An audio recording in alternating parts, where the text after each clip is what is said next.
বগুড়া শাহ ফতেহ আলী সেতু বর্তমানে করতোয়া ব্রিজ অপরূপ সৌন্দর্য নিয়ে দাঁড়িয়ে আছে। ব্রিজের মাঝখানে যখন আমরা দাঁড়িয়েছিলাম তখন চারদিকে দৃষ্টিনন্দন সৌন্দর্য, চোখ জুড়ানো সৌন্দর্য দেখে আমরা সবাই অবাক হয়ে গিয়েছি। এত সুন্দর ব্রিজ তৈরি হয়েছে। যেহেতু ব্রিজের কাজ 2023 সালে শুরু হয়েছিল, ফ্যাসিস্ট সরকারের বিদায়ের পর বর্তমানে বিএনপি সরকারের আমলে কাজটি চলমান রয়েছে। এখনও যেহেতু সেতুর পূর্ণাঙ্গ কাজ শেষ হয়নি, তারপরও সেতুর আসল সৌন্দর্য ইতিমধ্যে ফুটে উঠেছে দর্শনার্থীদের মাঝে।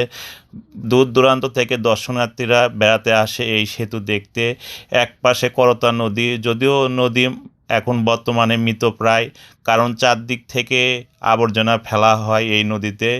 এই জন্যে এই নদী এখন আর সেই সৌন্দর্য নেই। তারপরও বিকেলবেলা ঘুরতে বেশ ভালোই লাগে। নদীর ব্রিজের মাঝখান থেকে দাঁড়িয়ে নদীর সেই সৌন্দর্য দেখতে এতটাই ভালো লাগে। বিশেষ করে বিকেলবেলা সেলফি নিতে এতটাই ভালো লাগে যে নদীর কলকল ধ্বনি, জলরাশি সবাইকে মুগ্ধ করে।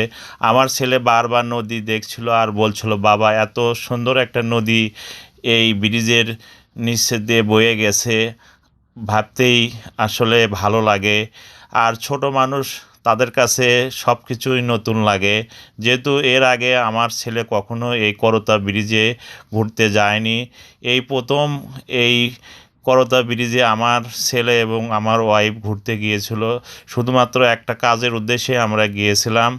যদিও আমি ক্যামেরার পেছনে ছিলাম, তাই আমাকে দেখা যাচ্ছিল না। বারবার